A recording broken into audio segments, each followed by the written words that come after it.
பிள்ளைகளுக்கு என் அன்பு கலந்த வாழ்த்துதலை தெரிவித்துக் கொள்கிறேன். இந்த கிறிஸ்து பிறப்பு வாரத்திற்குள் பிரவேசித்திருக்கிற நாம் இந்த கிறிஸ்து பிறப்பை குறித்து நாம் தியானிக்க இருக்கிறோம்.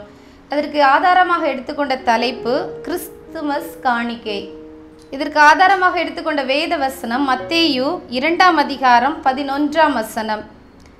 அவர்கள் அந்த வீட்டிற்குள் பிரவேசித்து பிள்ளையையும் அதன் தாயாகிய மரியாளையும் கண்டு சாஷ்டாங்கமாய் விழுந்து அதை பணிந்து கொண்டு தங்கள் பொக்கிஷங்களை திறந்து பொன்னையும் தூபவர்க்கத்தையும் வெள்ளை போளத்தையும் அதற்கு காணிக்கையாக வைத்தார்கள்.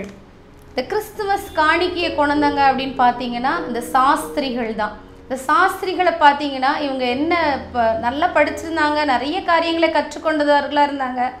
என்ன அவங்களுக்கு தென்பட்டுச்சு அப்படின்னா, கண்டிப்பாக வரணும், கிறிஸ்து என்பவருக்கு ஒருத்தர் பிறந்திருக்கிறாரு, அவர் ஒரு ராஜாதி ராஜா, உலகத்தையே ஆளுகிறவர் பிறந்திருக்கிறார் அப்படின்னு சொல்லி வானத்தை ஆராய்ச்சி பண்ணிட்டு இருக்கும்போது அவங்க ஒரு புதிய நட்சத்திரத்தை பார்க்குறாங்க. அந்த நட்சத்திரத்தை கண்டு அவங்க என்ன செய்கிறாங்க, அதை ஸ்டடி பண்ணுறாங்க. ஸ்டடி பண்ணும்போது அவங்களுக்கு என்ன கிடைக்கிது அப்படின்னா, உலகத்தை ஆளுகிற ராஜா பிறந்திருக்கிறாரு அப்படின்னு சொல்லி தெரிந்து கொள்கிறாங்க. தெரிந்து கொண்டதோடு அவங்க விடலை பாருங்க. அவங்க என்ன செய்கிறாங்க, அந்த கிறிஸ்து பாலனை, அந்த ராஜாதி ராஜாவை, அந்த உலகத்தையே ஆள போகிறவரை தேடி செல்றாங்க. அப்போ இன்றைக்கு நம்ம தேவனை அறிந்திருக்கிறோம், நமக்காக கிறிஸ்து பிறந்திருக்கிறாருன்னு சொல்லி கேள்விப்பட்டிருக்கிறோம். அந்த கிறிஸ்துவை நம்ம தேடி செல்கிறோமா? இந்த சாஸ்திரிகள் பாருங்க, அவங்க என்ன செஞ்சாங்கன்னா தேடி போனாங்க. தேடி எப்படி போனாங்க? அவங்களுக்கு அந்த காலத்தில் எந்த மீடியாவும் கிடையாது, எந்த காரியங்களும் டிவியோ மொபைல் ஃபோனோ கிடையாது. அங்கே ஏதாச்சும் உங்கள் நாட்டில் எதுவும் செய்திருக்கா புதுசாக அப்படின்னு சொல்லி கேட்டு தெரிந்து கொள்ளக்கூடிய வசதி கிடையாது.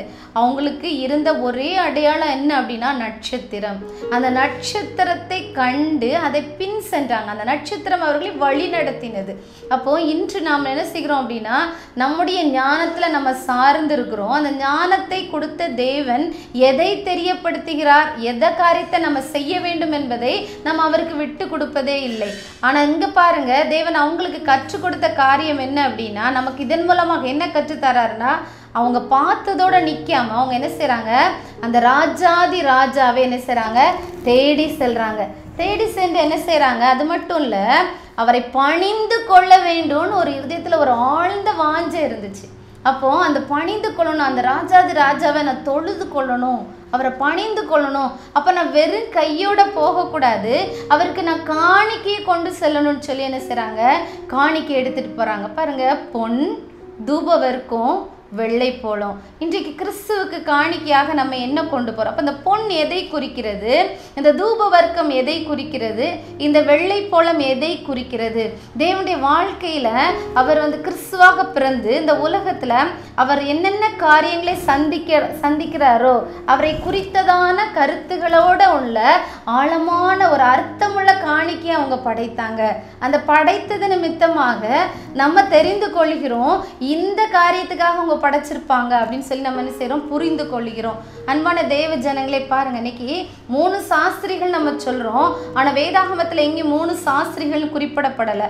அவங்க கொடுத்த காணிக்கையை வச்சு நம்ம 3 சாஸ்திரிகள் வந்திருப்பாங்க அப்படின்னு நம்ம கணித்து கொள்கிறோம். நிறைய பேர் வந்திருக்கிறான், ஆனால் அன்றைக்கு அவங்க கொடுத்த காணிக்கை நிமித்தமாக தேவனை தேடி வந்தாங்க, பணிந்து கொண்டாங்க, காணிக்கையை செலுத்தினாங்க. அந்த காணிக்கை நிமித்தமாக இன்று தேவனுடைய நாமம் எங்கெல்லாம் பிரசித்தப்படுத்தப்படுகிறதோ அங்கெல்லாம் அவங்களுடைய பேர் என்ன செய்கிறது, பறைசாற்றப்பட்டு கொண்டே இருக்கிறது. அன்பான தேவ ஜனங்களே, இன்னைக்கு பாருங்க, இந்த காணிக்கையை நம்ம இன்றைக்கு நாம் தியானிக்க இருக்கிறோம். முதலாவதாக பார்த்தீங்கன்னா இந்த பொன் எப்படிப்பட்டதா இருக்கிறது? இதற்கு நம்ம பார்த்தோம்னா, பொன்னுங்கிறது பார்த்தீங்கன்னா ஒரு உண்மையிலே இப்போ ஒரு காட்டுக்கு ராஜா யார் அப்படின்னு கேட்டிங்கன்னா சிங்கம் அப்படின்னு நம்ம சொல்கிறோம். அப்புறம் பறவைகளிலே ஒரு ராஜரீக பறவை அப்படின்னு கேட்டிங்கன்னா கழுகு அப்படின்னு சொல்கிறோம்.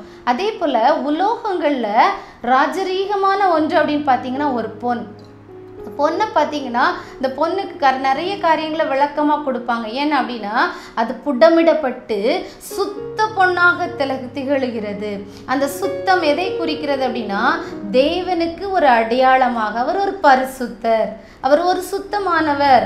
அவருக்கு என்ன செய்யணும், உலோகத்திலேயே ராஜரீகமான ஒரு உலோகத்தை நம்ம படைக்கணும்னு சொல்லி அன்றைக்கு சாஸ்திரிகள் என்ன செஞ்சாங்க அப்படின்னா, அவருக்கே ஒரு என்ன செய்கிறாங்க, ஒரு எடுத்துக்காட்டாக கொண்டு என்ன செய்கிறாங்க, அதை வைத்து அவரை பணிந்து கொண்டு அவரை தொழுது கொள்கிறாங்க. இங்கே பார்த்தீங்கன்னா ஆதியாகமம் 1ஆம் அதிகாரம் 11, 12 வசனங்களை நீங்கள் வாசித்து பார்த்தீங்கன்னா, ஏதேனிலிருந்து ஓடிய ஆற்றின் மூலமாக கர்த்தர் பொன்னை என்ன செய்தாரா? விளைய செய்தார். அந்த பொன் நல்லது அப்படின்னு சொல்லி என்ன செய்கிறது? வேதம் சொல்லுகிறது. அப்போ தேவன் என்ன செய்கிறாரு? ஏதேன் தோட்டத்திலிருந்து 4 விதமான ஆறுகளை ஓடி வர செய்கிறாரு. அந்த ஓடி வரக்கூடிய ஒரு ஆற்றின் பகுதியில் என்ன விளைகிறதாம்? பொன் விளைகிறது. அந்த பொன் நல்லது அப்படின்னு சொல்லி என்ன செய்கிறது? நமக்கு வேதம் நமக்கு கற்றுத்தருகிறது. நமக்கு பார்த்தீங்கன்னா முதலாவது மனிதனாக மாம்சத்தில் வெளிப்பட்டது யார் அப்படின்னு பார்த்தீங்கன்னா ஆதாம். 2வது ஆதாமாக யார் வந்தாங்க அப்படின்னு பார்த்தீங்கன்னா இயேசு கிறிஸ்து. முதலாவது ஆதாம் என்ன செய்தார் அப்படின்னா பாவத்தில் விழுந்துட்டாரு. அந்த பாவத்தை பரிகரிக்கிற 2ஆம் ஆதாமாக சிலுவையில் தன்னை ஒரு பாவ நிவாரண பலியாக ஒப்பு கொடுத்ததை கிறிஸ்து தான் நம்முடைய 2வது ஆதாமாக என்ன செய்கிறார்? வராரு. இவர் எந்த குணம் நிறைந்தவராக காணப்படுகிறார் அப்படின்னா ஆளுமை குணம் நிறைந்தவராக காணப்படுகிறார். இந்த பொன் அதற்காகவே சாஸ்திரிகள் என்ன செஞ்சாங்க? அவருக்கு கொண்டு வந்தாங்க. ஏன்னா இவர் உலகத்தையே ஆளுகிற ஒரு பிரபு, உலகத்தையே ஆளப்போகிற ஒரு பிரபு அப்படிங்கிறதை அவங்க என்ன செய்கிறாங்க? காணிக்கையின் மூலமாக அதை என்ன செய்கிறாங்க? உலகத்துக்கு பறைசாற்று. அப்போ இந்த ஆளுகை தன்மையை இந்த பொன்னுங்கிற காணிக்கையின் மூலமாக அவங்க என்ன செய்றாங்க? தேவனுக்கு என்ன செய்தாங்க? அன்றைக்கு படைத்தாங்க. அன்பான தெய்வ பிள்ளைகளே, நம்ம இன்னைக்கு நிறைய காரங்களில் பார்த்தீங்கன்னா எல்லார் வீட்லேயும் எத்தனையோ உலோகங்களை நம்ம சேர்த்து வைக்க மாட்டோம். ஆனால் நம்ம என்ன செய்கிறோம்? பொன்னை சேர்த்து வைக்கிறோம். ஏன்னா அந்த பொண்ணு என்ன செய்கிறது? கெட்டு போகக்கூடிய ஒரு பொருள் அல்ல. அந்த காலங்காலமாக இருந்தால் அது என்ன செய்யாது? அப்படியே தன்மை மாறாது. அதற்கு ஒரு ராஜரீக தன்மை உண்டு. ஆனால் அந்த பொன் நமக்கு சுத்த பொன்னாக விளங்குவதற்கு முன்பாக பல தரப்பட்ட அதனை சுத்திகரிப்புக்குள் அது கடந்து செல்கிறது. அதே போல இயேசு கிறிஸ்து நமக்காக, நம்முடைய பாவங்களுக்காக அவர் சுத்திகரிக்கப்பட்டார். அவர் முழுமையாக அடிக்கப்பட்டார்.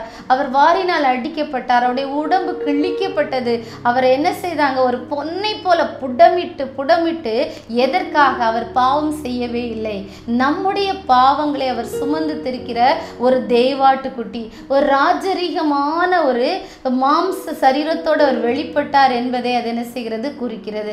அப்போ அன்றைக்கு சாஸ்திரிகள் வெறுமனே காணிக்கையை சும்மா நேரப்போக்கோடு சப்மிட் பண்ணல. அவங்க வைத்து தொழுது கொண்டாங்க, பணிந்து கொண்டு இந்த காணிக்கையை ஒரு என்ன சிம்பாலிக்கா என்ன செஞ்சாங்க? வச்சாங்க. எப்படி வச்சாங்க அப்படின்னா, இந்த நட்சத்திரம் எங்களுக்கு என்ன கற்றுத்தருகிறது அப்படின்னா, இந்த உலகத்தை ஆள போகிற ஒரு பெரிய பிரபு, உங்ககிட்ட ஒரு ஆளுமை தன்மை இருக்கும்.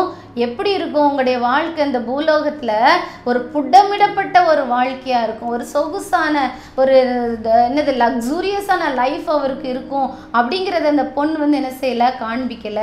அந்த பொன் எதற்காக அவங்களுக்கு கொடுக்கப்பட்டது அப்படின்னா, இப்படிப்பட்ட ஒரு வாழ்க்கையை இந்த பிறந்த குழந்தையாகிய கிறிஸ்து கடந்து வர வேண்டும் என்பதை என்ன செய்கிறது?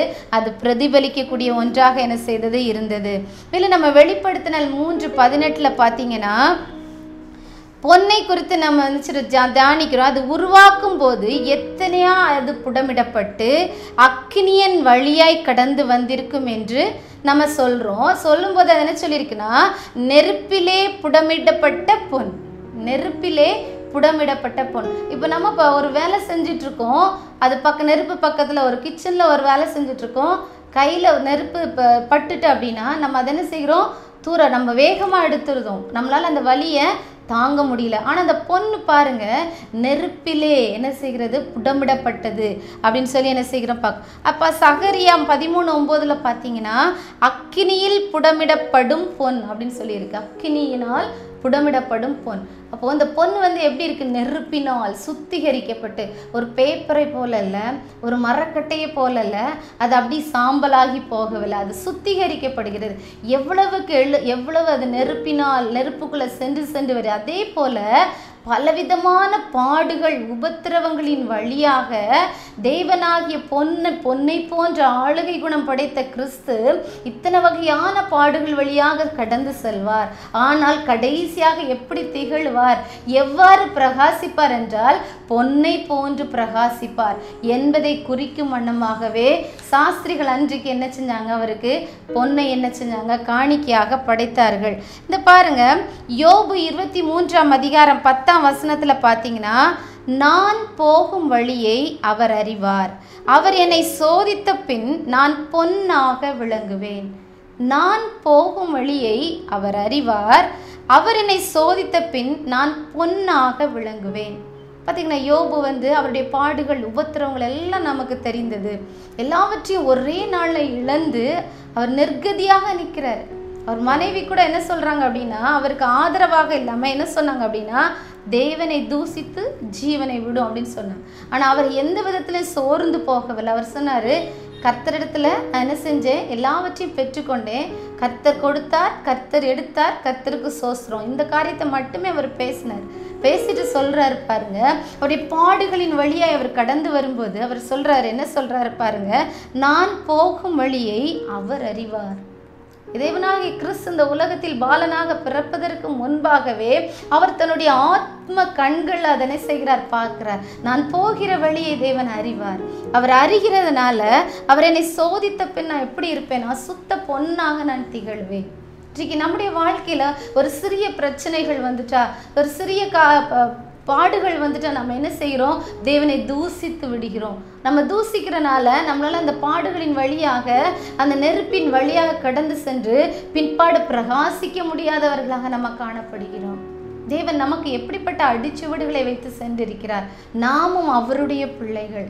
நம்முடைய வாழ்க்கையில் பாடுகள் படுகிறோம். ஆனால் அவர் என்ன செய்கிறார், நமக்காக எல்லா பாடுகளையும் பாவங்களையும் சுமர்ந்து தீர்த்து விட்டார். நம்முடைய பிள்ளைகள், நம்ம அவருடைய அடிச்சுவடுகளை செல்ற நமக்கு தேவன் கற்றுத்தருகிற பாடம் என்ன அப்படின்னா, நாமும் சுத்த பொன்னாக திகழ வேண்டும். நாமும் என்ன செய்ய வேண்டும், சுத்த பொன்னாக திகழ வேண்டும். அவர் நம்முடைய வாழ்க்கையில் பிறக்க வேண்டும் என்றால், நாம் அவருக்காக ஜீவிக்க வேண்டும் என்றால், நமக்காக வைத்திருக்கிற பரலோக ராஜ்யத்தை நாம் பெற்றுக்கொள்ள வேண்டும் என்றால், நாம் எப்படிப்பட்டவர்களாக இருக்க வேண்டும், நாமும் ஒரு சுத்த பொன்னாக இருக்க வேண்டும். நம்மையே ஒரு சுத்த பொன்னாக நம்ம என்ன செய்யணும், காணிக்கையாக நம்ம என்ன செய்யணும், படைக்க வேண்டும். அன்பான தெய்வ பிள்ளைகளே, இன்றைக்கு நம்ம நினைக்கிறோம், நான் நிறைய காணிக்கை போட்டுட்டேன், நான் கொடுத்ததில் நான் அதிக தசம்வாக நான் எடுத்து வச்சிருந்தேன், நான் நிறைய ஏழைகளுக்கு உதவுகிறேன், நான் திக்கற்ற பிள்ளைகளுக்கு உதவுறேன். நீங்கள் நல்லது செய்கிறீங்க, நல்லது தான். ஆனால் தேவன் உங்ககிட்ட அதிகமாக விரும்புகிறது என்னென்னா, உங்களுடைய இதயமாகிய உங்களுடைய ஆத்மாவை என்ன செய்கிறார், அவர் விரும்புகிறார். அதை நம்ம எப்படிப்பட்டதாக வைத்திருக்க வேண்டும், ஒரு சுத்த பொன்னாக நம்மையே நம்ம என்ன செய்யணும், அவருடைய பாதத்தில் நம்ம அர்ப்பணிக்கத்தக்கதாக. நம்ம பல பாடுகள் உபத்திரவங்கத்தில் கடந்து வந்திருக்கலாம். அந்த பாடுகளின் வழியாக நம் பொன்னாக பிரகாசிக்க வேண்டும். அதை பார்க்கிற அநேக ஜனங்கள் தேவனுடைய அன்பினால் ஈர்க்கப்பட்டு, இது ஒரு அன்பின் பரிசு. நிறைய பார்த்தீங்கன்னா, நமக்கு ஒரு கல்யாண வீட்டுக்கு போகலாம், ஒரு சடங்கு வீட்டுக்கு போகலாம், ஒரு பிள்ளைங்களுடைய பிறப்பு பண்டிகைக்கு போகலாம். எல்லா இடத்துக்கும் நம்ம அன்பளிப்பாக கொண்டு போகிறது என்ன அப்படின்னா, இந்த பொன்னை தான் நம்ம கொண்டு போவோம். வேற எந்த உலோகத்தையும் நம்ம கொண்டு போக மாட்டோம். அதே போல பிதாவாகிய தேவன் நமக்கு அன்பளிப்பாக ஒரு பொன்னாக நமக்கு யாரை தந்திருக்கிறார், தன்னுடைய ஒரே பேரான குமாரனாகிய இயேசு கிறிஸ்துவை தந்திருக்கிறார். அவரை பெற்றுக்கொண்ட நாம் எப்படி இருக்கணும் அப்படின்னா, நம்மையே ஒரு பொன் போன்ற ஒரு காணிக்கையாக. அன்றைக்கு சாஸ்திரிகள் பொன்னை படைத்தார்கள். இன்றைக்கு தேவன் உங்களிடத்துல இந்த கிறிஸ்துமஸ் காலத்துல எதிர்பார்க்கிறது என்னன்னா, நீங்களும் ஒரு பொன்னாக அவருடைய பாதத்தில் உங்களையே அர்ப்பணிக்கத்தக்கதாக ஒரு வழியை நீங்க என்ன செய்ய வேண்டும், தேர்ந்தெடுக்க வேண்டும். இரண்டாவது நம்ம பார்த்தோம்னா, தூப வர்க்கத்தை அவர்கள் என்ன செய்தார்கள், காணிக்கையாக படைத்தார்கள். இந்த தூப வர்க்கம்னு பார்த்தீங்கன்னா, இதை எதை குறிக்கிறது அப்படின்னா, ஆசாரிய ஊழியத்துல அந்த ஆசாரியர்கள் பயன்படுத்துகிற ஒன்றுதான் என்னது, அந்த தூப வர்க்கம். அப்போ நமக்கு பிறந்திருக்கிற கிறிஸ்து அவர் என்ன தொழில் செய்வார் அப்படிங்கிறத முன்குறித்து என்ன செஞ்சிட்டாங்க, அந்த சாஸ்திரிகள் அவங்க காணிக்கை மூலமாக அதை வெளிப்படுத்திட்டாங்க. அவங்க என்ன செஞ்சாங்க, இவர் ஒரு பிரதான ஆசாரியர், அவர் எப்படி இருப்பார் அப்படின்னா, ஒரு தூப வர்க்கமாக இருப்பார். யாருக்கு, பாவிகளாகிய ஜனமாகிய நமக்கும் பிதாவாகிய தேவனுக்கு இடையில ஒரு தூப வர்க்கமாக இருப்பார். அவர் ஒரு ஜெபம், அவர் ஜெபத்தை ஏறெடுத்து கொண்டிருக்கிற ஒரு பரிந்து பேசக்கூடிய ஒரு கிறிஸ்துவாக இவர் இருப்பார். அப்படிங்கிறதுக்காக முன்கூட்டி அவங்க என்ன செய்றாங்க, தூப வர்க்கத்தை அவங்களுக்கு என்ன செய்றாங்க, காணிக்கையாக படைக்கிறாங்க. அன்பான தெய்வ பிள்ளைகளே, இன்றைக்கும் அவர் நமக்காக பரிந்து பேசக்கூடிய ஒரு கிறிஸ்துவாக இருக்கிறார். இன்றைக்கும் நமக்காக பிதாவினிடத்தில் என்ன செய்கிறார்? ஒரு வாதாடுகிற ஒரு வக்கீலாகவே இருக்கிறார். என் பிள்ளைக்காக நான் மரித்தேனே, நான் சிலுவையில் மரித்தேனே, என் ரத்தத்தையே சிந்தினேனே, நான் எதற்காக வந்தேன்? ஒரு பிரதான ஆசிரியர் செய்யக்கூடிய கடமைக்காக தானே வந்தேன். பழைய காலத்துலலாம் பார்த்தீங்கன்னா அந்த பிரதான ஆசிரியர்கள் வெளியே இருக்கிற ஜனத்துக்காக பாவ நிவர்த்தி செய்வதற்காக பலி செலுத்திட்டு ரொம்ப பயபக்தியோட பயந்துட்டே போவாங்க.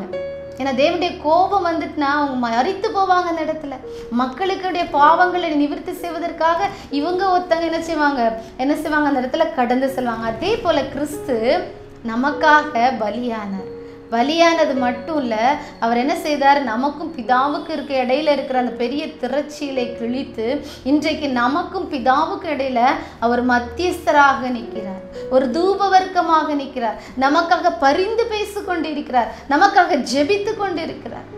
நிறைய சிச்சுவேஷன்ல நம்மளால ஜெபிக்க முடியாம போய் விடுகிறது. நம்ம சொல்லுவோம், என்னால் ஜெபிக்க கூட முடியல, எனக்கு இங்கே வரைக்கும் துக்கம் அடைச்சிட்டு இருக்கு, எனக்கு இதுக்கு மேலே என்னால் அழக்கூட என்கிட்ட பலன் இல்லை. அப்படிப்பட்ட நேரத்தில் உங்களுக்காக யார் மத்தியஸ்தராக பிதாவினிடத்தில் பரிந்து பேசி கொண்டு இருக்கிறார் அப்படின்னா நம்முடைய இயேசு கிறிஸ்து.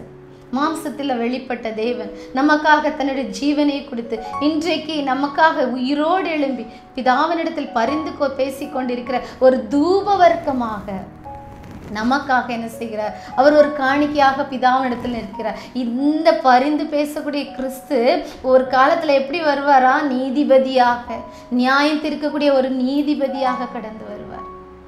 நியாயம் தீர்க்கக்கூடிய ஒரு நீதிபதியாக கடந்து வரும்போது நம்ம அவரை எப்படி சந்திக்க நம்ம ஆயத்தமாக இருக்கிறோம்? ஒரு கதை சொல்லுவாங்க, ஒருத்தர் என்ன செய்வான் அப்படின்னா களவு பண்ணிகிட்டே இருப்பான். பழமொழி உண்டு, பல நாள் கள்ளன் ஒரு நாள் பிடிபடுவான். அதே போல் இவன் பல நாள் திருடனா ஒரு நாள் என்ன செய்கிறான் அப்படின்னா போலீஸ்கிட்ட மாட்டிட்டான்.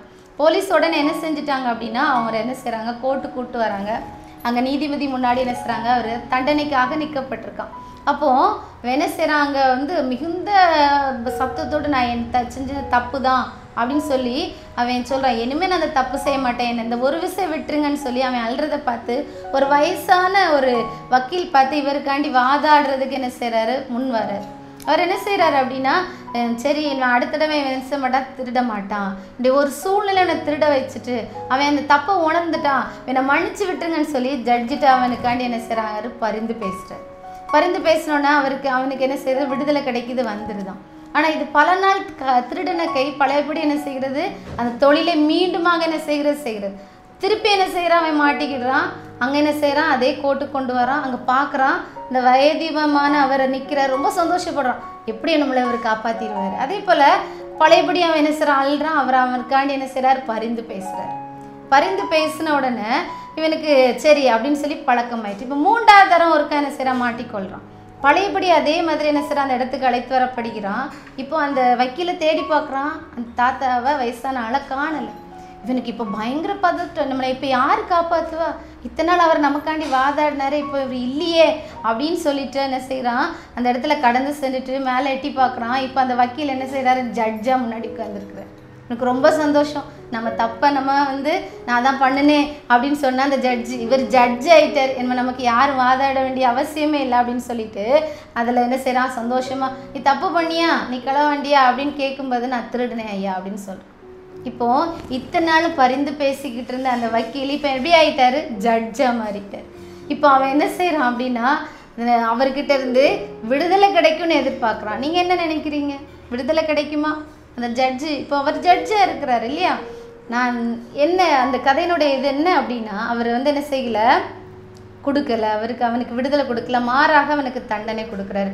வாய்ப்புகள் கொடுக்கப்பட்டது அவனுக்கு திருந்துறதுக்காண்டி. இவர் பரிந்து பேசும்போது அவனை விடுவிச்சு விட்டார். தன் பாவத்தை மறைக்கிறவன் வாழ்வடைய மாட்டான், அவற்றை அறிக்கை செய்து விட்டு விடுகிறவனோ இரக்கம் பெறுவான்னு சொல்லும் மாதிரி பாவத்தை அறிக்கை செய்து அவன் விட்டாதான் அவனுக்கு என்ன செய்யும்? இறக்க தான் கிடைக்கும், மன்னிப்பு கிடைக்காது. அதே போல் இவன் என்ன செய்தான்? தண்டனைக்கு என்ன செய்தான்? தண்டனை பெற்று கொண்டான். அப்போது இன்றைக்கு நமக்கு எப்படி இருக்கிறார் அப்படின்னா, நம்முடைய கிறிஸ்து என்ற ரட்சகர் நமக்காக பிறந்தார், மரித்தார், மீண்டும் உயிரோடு எழுந்திருக்கிறாரு. இப்போ நமக்காக கிருபையின் காலத்தில் நம்ம இருக்கிறோம். இந்த கிருபையின் காலத்தில் அவர் எப்படி இருக்கிறாருன்னா வக்கீலை போன்று ஒரு மத்தியஸ்தராக நீதிபதியாக அவருடைய பிதாவுக்கும் நமக்கும் இடையில நின்று பரிந்து பேசி நம்ம டெய்லி பாவம் செய்கிறோம், அறிக்கையிடுறோம், அதில் தப்பி தப்பி வந்துடுதோம். ஆனால் ஒரு நாள் நீங்கள் இந்த பழையபடி இதே கிறிஸ்துவை நீங்கள் தேடுவீங்க. எப்படி நமக்காண்டி பரிந்து பேசக்கூடிய கிறிஸ்து எங்கே உட்கார்ந்துருப்பார் அப்படின்னா நீதிபதியாக சிங்காசனத்தில் உட்கார்ந்துருப்பாரு. அவர் ஒரு பிரதான ஆசிரியராக நமக்காக பரிந்து பேசினவர் இப்போ எப்படி இருப்பார்? ஜட்ஜாக உட்கார்ந்துருப்பாரு. ஆனால் இப்போ நீங்கள் நினைக்கலாம் நமக்காக அவர் பரிந்து பேச மாட்டார், நம்முடைய பாவத்துக்கு தண்டனை உண்டு. அன்பான மக்களே, நமக்கு எதற்காக கிறிஸ்து இந்த உலகத்தில் மனுஷ அவதாரத்தில் பிறந்தார் அப்படின்னா நம்ம எல்லாம் பரலோகத்துக்கு கடந்து வரணும், நம்முடைய பாவங்கள்லேருந்து நம்ம விடுவிக்கப்படணும், நமக்கு ஒரு மகிமையான ஒரு வாழ்வு நமக்கு வேண்டும். அப்படிங்கிறதுக்காகவே அவர் வந்தார். நமக்காக பாடுபட்டார், மரித்தார், மீண்டும் உயிர் தெழுந்தார். நமக்காக பிரதான ஆசிரியராக நின்று இன்றைக்கும் நமக்காக பரிந்து பேசி கொண்டிருக்கிறார். நம்ம இந்த கிருபையின் காலத்தை நம்ம பயன்படுத்தி கொள்ள வேண்டும். மீண்டும் மீண்டும் நம்ம தப்பு செய்துவிட்டு நம்மை கிறிஸ்து மன்னித்து விடுவார்னு அல்ல, நமக்காக ஒரு நாள் அவர் நீதிபதியாக மாறுவார். நம்ம உண்மையாக தேவனுடைய பிள்ளையாக நம்ம அவருடைய இரக்கத்திற்கு நம்ம பாத்திரவான்களாக நம்ம இருந்தோம்னா யுக யுகமாக அவருடைய ராஜ்யத்தில் பிரவேசிக்கக்கூடிய நமக்காக வாசஸ்தலங்களை ஏற்படுத்த சென்றிருக்கிற அந்த வாசஸ்தலத்துக்குள் நம்ம என்ன செய்ய முடியும்? பிரவேசிக்க முடியும். இந்த சாஸ்திரிகள் படைத்த இந்த 2வது காணிக்கை இந்த தூபவர்க்கும் அதையே நமக்கு என்ன செய்கிறது? வெளிப்படுத்துகிறது. இந்த கடைசி காலத்தில் வாழ்ந்து கொண்டு இருக்கிற நம்ம ரொம்ப ஜாக்கிரதையாக என்ன செய்ய வேண்டும்? இருக்க வேண்டும். அடிக்கடி நம்ம என்ன செய்கிறோம்? கடிந்து கொள்ளப்பட்டும் நம்ம என்ன செய்கிறோம்? நம்ம பிடரியை கடிந்து கொள்ளப்பட்டு நம்ம அப்படி இருதயத்தை கடினப்படுத்தி கொள்கிறோம். இனிமே நம்ம இருதயத்தை கடினப்படுத்தாதவாறு தேவன் நமக்காக ஒரு தூப வர்க்கமாக இருந்தாரு. நம்மளும் ஒரு சுகந்த வாசனையை வீசக்கூடிய ஒரு ஆத்மாவில் ஒரு நல்ல ஒரு மக்களாக, திருந்தின ஒரு மக்களாக நமக்காக தேவன் பாடுபட்டார். நம்ம எதற்காக பாடுபட்ட உணர்வுள்ள மக்களாக தேவனிடத்தில் இன்னும் அநேக ஆத்துமாக்களுக்காக பரிந்து பேசக்கூடிய ஒரு மக்களாக நம்ம என்ன செய்ய வேண்டும்? மாற வேண்டும். கடைசியாக பார்த்தோம்னா வெள்ளை போலம். கடைசி காணிக்கை என்ன கொண்டு வச்சாங்க? வெள்ளை போலம். இந்த வெள்ளை போலம் பார்த்தீங்கன்னா நம்ம பார்க்குறோம், ஒரு ரப்பர் மரத்தை வெட்டினோன்னா அதில் ஒரு பிசின் வரும் இல்லையா? அந்த பிசின் என்ன செய்யும் அப்படின்னா ரப்பராக என்ன செய்யும்? மாறும். அதே போல் இந்த வெள்ளை போல மரம் இருக்குது, அதை வெட்டினா அதுலேருந்து ஒரு பிசின் வரும். அந்த பிசின் தான் என்னது? வெள்ளை போலம். அது என்ன கலரில் இருக்கும் பார்த்தீங்கன்னா மஞ்சள் நிறத்தில் இருக்கும். அப்போது இந்த வெள்ளை போலம் எதை குறிக்கிறது அப்படின்னா அது என்ன செய்கிறாங்க அப்படின்னா அப்படியே என்ன செய்கிறாரு? அவர் ஒரு அதுலேருந்து ஒரு என்ன செய்கிறார் அப்படின்னா ஒரு வாசனை, ஒரு மிகுந்த வாசனை வரும். அப்போ இதில் எதை குறிக்கிறது அப்படின்னா சிலுவையில் கிறிஸ்து வெள்ளை போலமாக கீலேயாத்தின் பிசின் தைலமாக காணப்பட்டார். அவர் அடிக்கப்பட்டார், துப்பப்பட்டார், முள்முடி சூட்டப்பட்டார், ஆணிகளால் கடாவப்பட்டார், பாடுகளால் பிழியப்பட்டார். இந்த வேளையிலெல்லாம் அவரிடத்துல இருந்து இனிமையான தெய்வீக சுவாபங்கள் தான் வெளிப்பட்டுச்சு. எப்படி அந்த மரம் கிழிக்கப்படும் போது அது பிழியப்படும் போது அந்த வெள்ளை போலத்தில் ஒரு சுகந்த வாசனை வருமோ அதே போல கிறிஸ்துவாகிய கிறிஸ்துவின் சரீரம் என்ன செய்கிறது? பிழியப்படுகிறது, கிழிக்கப்படுகிறது. அந்த சிலுவை மரத்தில் அவர் தொங்கும் போது கூட அவரிடத்துல என்னதான் வெளிப்படுச்சு அப்படின்னா இனிமையான தெய்வீக சுவாபங்கள் தான் என்ன செஞ்சு வெளிவந்துச்சு. எப்படின்னா பிதாவே இவர்களுக்கு மன்னியும், தாங்கள் செய்கிறது இன்னதென்று அறியாதிருக்கிறார்களே. இன்றைக்கி நம்மளை ஒருத்தர் எதிர்த்து பேசிட்டாங்கன்னா ஒரு வார்த்தைக்கு நம்ம ஒரு 10 வார்த்தை திருப்பி ஏசினா தான் நம்ம மனசு எப்படி இருக்கும்? சந்தோஷப்படும். ஆனால் தேவன் என்ன செய்கிறார்? அவரை அடித்தாங்க, அவரை குத்துனாங்க, அவர் எந்த தவறும் செய்யவில்லை, அவரை எந்த பாவமும் செய்யவில்லை, அவர் ஒரு வார்த்தை கூட பேசலை. அவர் நமக்காக என்ன செஞ்சார் அப்படின்னா அந்த இடத்துல ஒரு மன்னிக்கக்கூடிய ஒரு மன்னிப்பின் சுவாபத்தை உடையவராக அவர் என்ன செய்தார்? காணப்பட்டார். அன்பான தெய்வ பிள்ளைகளே, இந்த சாஸ்திரிகள் இப்படி இந்த உலகத்தை ஆளுகிற பிரபு பிறந்திருக்கிறாரு, இவர் எப்படியான ஒரு மரணத்தை அடைவார் என்பதற்கு ஒரு முன் உதாரணமாக என்ன செஞ்சாங்க? வெள்ளை போலத்தை அன்னைக்கு என்ன செஞ்சாங்க, காணிக்கையாக படைத்திருந்தாங்க. இன்றைக்கு நம்ம என்ன செய்கிறோம் அப்படின்னா, நிறைய காரியங்களை நம்ம வாழ்க்கையில பார்த்துருக்குறோம். நம்ம நிறைய பாடுகளின் மத்தியில், கஷ்டத்தின் மத்தியில் நம்ம தாண்டி வரும்போது நமக்காக அடிக்கப்பட்டார். இதெல்லாம் வச்சு நம்ம உணர்ந்து நாம் தேவனுடைய பிள்ளைகள், அவருடைய அன்பை நம்ம வெளிப்படுத்தணும். பொன்னை போல ஒரு அன்பளிப்பாக நம்ம மற்றவர்களுக்கு இருக்க வேண்டும். மற்றவர்களுக்காக ஜெபிக்கக்கூடிய மக்களாக நம்ம மாற வேண்டும். மூன்றாவது பார்த்தீங்கன்னாக நம்ம என்ன செய்யணும், சுகந்த வாசனை வீசக்கூடியவராக இருக்கணும். இந்த வார்த்தைகள் மற்றவங்களை வேதனைப்படுத்தக்கூடியதாக இருக்கக்கூடாது. நமக்காக கிறிஸ்து எதற்காக பிறந்தார், எதற்காக அடிக்கப்பட்டார், எதற்காக நொறுக்கப்பட்டார், எதற்காக தன்னுடைய ஜீவனை கொடுத்தார், எந்த காரியத்திற்காக மீண்டும் வரப்போகிறார். அவருடைய முதலாம் வருகையை நம்ம எல்லாம் கொண்டாடுறோம். எதற்காக? அவருடைய இரண்டாம் வருகையை நாம் ஏற்றுக்கொண்டு இரண்டாம் வருகையில் நமக்காக ஆயத்தம் பண்ணி வைத்திருக்கிற அந்த ஸ்தலத்தை நாம் சென்று அடைவதற்காக, அந்த வருகைக்கு ஆயத்தமாக்கப்பட வேண்டும். அப்போ நம்ம என்ன செய்யணும், இதே போல தேவனுக்கு முன்பாக வைக்கப்பட்ட அந்த 3 காணிக்கைகளை நம்ம நினைவு கூற வேண்டும். முதலாவது பொன், இரண்டாவது தூப வர்க்கம், மூன்றாவது வெள்ளைப்போளம். பொன் என்பது ஒரு அன்பளிப்பாக கொடுக்கப்படுகிறது. அதே போல நாம் என்ன செய்யணும், ஒரு அன்பளிப்பாக நம்ம அன்பை கொடுக்கக்கூடியவர்களாக, தெய்வீக அன்பை மற்றவர்களுக்கு கொடுக்கக்கூடியவர்களாக இருக்க வேண்டும். ரெண்டாவது பார்த்தோம்னா, அவர் தூப வர்க்கம் அவருக்கு கொடுக்கப்பட்டது. அவர் ஒரு பிரதான ஆசாரியாக நின்றார். இன்றைக்கு உங்களையும் ராஜாக்களும் ஆசாரியர்களுமாக ஏற்படுத்தி வைத்திருக்கிறார். அப்ப நம்ம மற்றவர்களுக்காக என்ன செய்ய வேண்டும், திறப்புல நிற்க வேண்டும். ஒரு ஆசாரியரை போல, ஒரு மத்தியஸ்தரை போல நம்மளும் என்ன செய்யணும், மற்றவர்களுக்காக நம்ம திறப்புல நிற்க வேண்டும். மூன்றாவது பார்த்தீங்கன்னா வெள்ளைப்போளம். இந்த வெள்ளைப்போளம் என்ன செய்யணும், ஒரு சுகந்த வாசனை கொடுத்தது. இந்த கிளையாத்தின் பிசின் தைலம் எவ்வாறு பிழியப்படுகிறது, கிழிக்கப்படுகிறது, அப்படிப்பட்ட ஒரு சூழ்நிலையிலும் மற்றவர்கள் முன்பாக நம்ம சுகந்த வாசனை வீசுகிறவராக நம்ம இருக்க வேண்டும் என்பதற்காகவே இந்த காணிக்கைகள் கிறிஸ்து பிறப்பன்றைக்கு படைக்கப்பட்டது சாஸ்திரிகளால். அதே போல நாமும் நம்மையே அதற்காக ஆயத்தப்படுத்தி நம்மையே ஒரு காணிக்கையாக இந்த கிறிஸ்துமஸ் நன்னாளில் நம்ம என்ன செய்வோம், தேவனுக்கு முன்பாக நம்மையே காணிக்கையாக படைப்போம். கண்களை மூடி ஜெபிப்போமா? அன்புள்ள தகப்பனே, இந்த அருமையான வேலைக்காக நன்றியோடு துதிக்கிறோம், சோஸ்திரிக்கிறோம். இந்த நாளின் தகப்பனே, அப்பா நாங்கள் உங்களுடைய பிள்ளைகளாக உங்களுடைய கரத்தில் வந்திருக்கிற ராஜா, இந்த கிறிஸ்துமஸ் ஆண்டு எங்களுக்கு ஆசீர்வாதமான ஆண்டாக மாறத்தக்கதாக என் தேவன் கிருபை பாராட்டும்படிக்காக ஜெபிக்கிறோம். ஒவ்வொரு பிள்ளைகளின் குடும்பங்களுக்குள்ளும் நீர் பிறக்கும்படிக்காக ஜெபிக்கிறோம். இந்த கிறிஸ்துவின் நற்செய்தி பிள்ளைகளுக்கு தகப்பனே, அப்பா சோதரிக்கிற தகப்பனே, நீர் வருகின்ற வருகையிலும் பிள்ளைகள் ஆயத்தப்படத்தக்கக்கூடிய ஒரு நற்செய்தியாக இருக்கத்தக்கதாக கிருபை பாராட்டுவீராக தகப்பனே. நீர் எங்களுக்கு எவ்வாறு ஒரு அன்பின் பரிசாக எங்களுக்காக பரிந்து பேசக்கூடிய ஒரு கிறிஸ்துவாக, எங்களுக்காக ஒரு சுகந்த வாசனை வீசக்கூடிய தேவனுடைய பிதாவுடைய சமூகத்தில் இருக்கக்கூடியவராக இருந்தீரோ, அதே போல அப்பா நாங்கள் உண்மை ஏற்றுக்கொண்ட உங்களுடைய பிள்ளைகளாக நாங்களும் தகப்பனே அப்பா இத்தனை குணாதிசயங்களை கொண்டவர்களாக உமக்கு முன்பாக கரைதிரையற்றவர்களாக நிற்கத்தக்கதா எங்களை தகுதிப்படுத்தும்படிக்காக ஜெபிக்கிறோம். அப்பா அந்த நேரத்தில் தகப்பனே தங்களையே உமக்கு முன்பாக காணிக்கையாக அர்ப்பணிக்கிற ஒவ்வொரு பிள்ளைகளின் இருதயத்தின் தகப்பனே அப்பனை தொடும்படிக்காக ஜெபிக்கிறோம். அவர்களை ஆசீர்வதிப்பீராக. அப்பா நாங்கள் வருகைக்கு ஆயத்தமாக வேண்டும் என்று தங்களை அர்ப்பணிக்கிற பிள்ளைகளை தகப்பனே எந்தெந்த கட்டுகளிலிருந்து விடுதலை பெற வேண்டும் என்று ஜெபிக்கிறார்களோ அதில் விடுவித்து தகப்பனே அப்பா நல்ல ஒரு காலங்களை கண்டடையத்தக்கதாக அப்பா புதிய வருடத்தை எதிர்நோக்கி இருக்கிற பிள்ளைகள் தகப்பனே அப்பா இன்னும் தகப்பனே பெற்றுக்கொள்ள வேண்டிய ஆசீர்வாதங்களுடைய கருத்திலிருந்து பெற்றுக்கொள்ளத்தக்கதாக கிருபை செய்யுங்க. எல்லா துதிகன மகிமை உமக்கே செலுத்துகிறோம். மீ பிரேசு கிறிஸ்துவை ஜெபிக்கிறோம் எங்கள் ஜீவன நல்ல பிதாவே. ஆமென்.